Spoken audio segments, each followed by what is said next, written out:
أأشفقتم أن تقدموا بين يدي نجواكم صدقات فإذ لم تفعلوا وتاب الله عليكم فأقيموا الصلاة وآتوا الزكاة وأطيعوا الله ورسوله والله خبير بما تعملون. Adapun syafaat itu ada dua. Ada syafaat di sisi Allah, ada syafaat di sisi makhluk. Maksudnya apa di sini? Syafaat yang makhluk, sisi makhluk, artinya itu berlaku untuk di dunia ini. Jadi seseorang bisa menjadi perantara memberi kebaikan orang. Seseorang bisa menjadi perantara sebab dia seseorang kan bisa terselamatkan dari bahaya. Maka di sana ada syafaat hasanah, ada syafaat sayyi'ah. Ya, jadi yang disebutkan syafaat hasanah di sisi makhluk, maka dia menjadi perantara terjadi sesuatu yang baik, bermanfaat, atau sesuatu yang bersifat mubah, sehingga dengan perantaranya terwujudlah sesuatu yang baik dan bermanfaat bagi kaum muslimin. Apa contohnya? Misal seseorang dia mencari sebuah tempat masjid atau yang lain supaya terselenggaranya adanya kajian taklim di situ. Dia cari di mana kira-kira yang masjid kah, apakah, supaya ada taklim tauhid, taklim sunnah. Lalu ada seorang yang menyediakan rumahnya, atau mungkin tempat selain rumahnya, atau mungkin takmir masjid, memberikan kesiapan masjidnya dipakai, sehingga terlaksanalah majelis taklim. Bisa ada.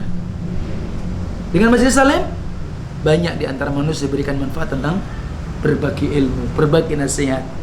Maka yang seperti ini, orang tadi memberi syafaat yang namanya syafaat hasanah, menjadi perantara ilmu syar'i bagi kaum muslimin, yang dimana di sini dia jelas-jelas akan mendapatkan pahala besar di sisi Allah Tabaraka wa Ta'ala, seperti firman Allah dalam An-Nisa 85, "May yashfa' syafa'atan hasanah yakul lahu nasibun minha."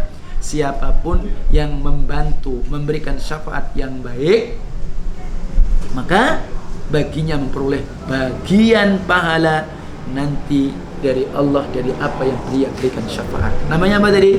Syafaat di sisi makhluk, syafaat hasanah. Itu contoh yang saya berikan tadi. Ada seseorang ternyata dia tidak punya ma'isyah, kita bisa buka lapangan kerja, Masya Allah, sehingga dia bisa memberikan apa? Makan, ya, nafkah, membayar SPP untuk pondok dan semisalnya. Masya Allah, bisa seperti itu. Atau dia kebetulan kerja di instansi pemerintahan, maka dia bisa memberikan syafaat hasanah.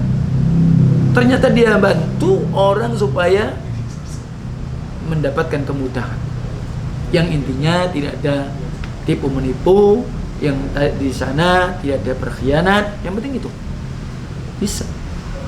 Dan yang kedua namanya apa dari si makhluk? Syafaat sayyi'ah, syafaat buruk, bantuan perantara yang buruk mengakibatkan terjadi perkara-perkara yang haram.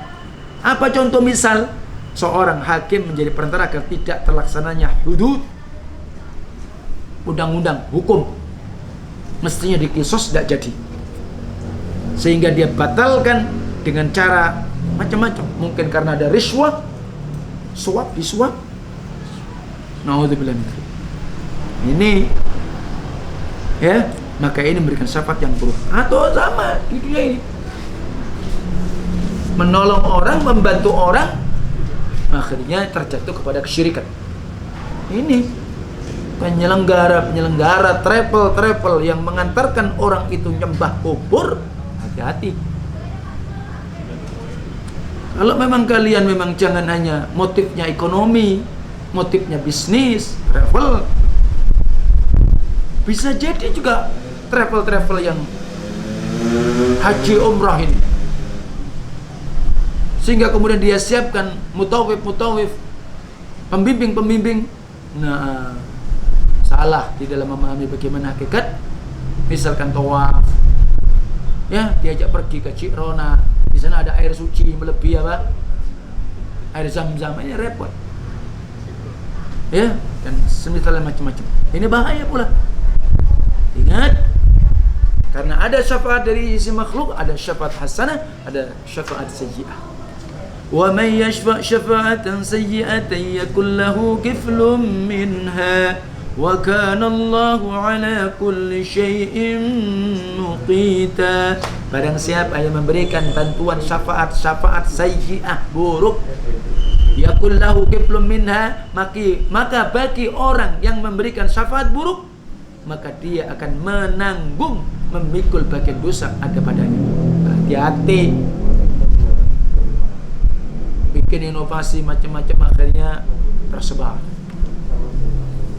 Ya, bid'ah. Jadi tambah seru. Ya, kesyirikan tadinya ini tambah seru. Hati-hati.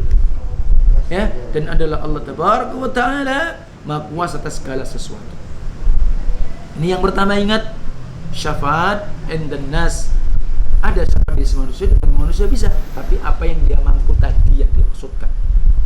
Ada pun syafaat di sisi Allah, maka inilah pembahasan yang kedua, ya. Dan ini berbeda sekali dengan apa? Syafaat dari sisi makhluk. Kalau syafaat dari sisi Allah, ini artinya di samping memang di dunia bisa jadi seseorang mendapatkan, ya, itu, tapi harus dengan izin Allah, terutama nanti di akhirat. Karena apa? Tidak ada siapapun yang bisa memberikan syafaat kecuali dengan izin Allah, terutama nanti di yaumul qiyamah. Sebagaimana dalam surah Al-Baqarah 255 ayat kursi, "Man dzalladzi yashfa'u indahu illa bi'idznih." Tidak ada yang dapat memberikan syafaat di sisi Allah tanpa apa? Tanpa izinnya, nggak bisa. Ini pertama, kalau syafaat dari sisi Allah. Orang pengen dapat syafaat di sisi Allah, syaratnya pertama apa? Harus dengan izin Allah. Yang kedua, orang yang diberi syafaat itu harus ahlut tauhid dan ahlul iman, bukan ahlul syirik, bukan orang kafir. Nah, sehingga ini yang mendapat syafaat itu ya ahlut tauhid. Maka kalau antum pengen, kadang-kadang orang bilang, mari kita membaca salawat untuk Rasulullah SAW agar kita nanti dapat syafaat di yaumul qiyamah. Enak saja, sekedar syafaat, sekedar baca salawat, tapi ternyata dia ahli syirik, ternyata dia tidak menjalankan sunnah Rasulullah SAW. Kecil kemungkinan. Nah, bahkan menyelisih sunnah Rasulullah SAW. Bikin solawat yang macam-macam. Sampai di sana terkandung makna-makna solawat yang artinya apa? Menjadikan Rasul menjadi tawasul di antara dia dan Allah. Allah berfirman, "Ya'lamu ma baina aydihim wa ma khalfahum wa la yashfa'una illa liman irtadha wa hum min khasyatihi mushfiqun." Al-Anbiya ayat 28. Dan mereka tidak memberi syafaat melainkan kepada orang yang diridhai oleh Allah. Dan mereka itu selalu berhati-hati karena takut kepada Allah. Artinya bahwa orang yang diberi syafaat adalah ahli tauhid, dan orang-orang yang beri izin oleh Allah bisa memberikan syafaat itu pun juga dengan izin Allah Tabaraka wa Ta'ala. Sehingga kalau orang-orang kafir tidak ada manfaat sedikit pun. Wa ma tanfa'uhum syafa'atus syafi'in. Tidak berguna lagi bagi mereka kaum musyrikin syafaat dari orang yang memberikan syafaat. Ya, tidak bermanfaat bagi mereka. Kenapa? Mereka yakin dari sembahan mereka yang dianggap bisa menyelamatkan mereka dari sisi Allah, sama sekali tidak bisa menyelamatkan mereka. Maka Allah bantah, wa ma lidzalimina min hamimin wala syafi'i yuta'. Orang-orang yang zalim, kafir, tidak mempunyai teman atau musyrikin tidak mempunyai teman setiap seorang pun, dan tidak pula mempunyai seorang pemberi syafaat yang diterima syafaat. Sampai di sini dulu insyaallah taala, wallahu alam. Dan insyaallah taala kita akan lanjutkan pada pembagian syafaat disebutkan dalam Al-Qur'an. Insyaallah pada pertemuan berikutnya. Subhanakallahumma wa bihamdika asyhadu an la ilaha illa anta astaghfiruka wa atubu ilaik. Assalamualaikum warahmatullahi wabarakatuh.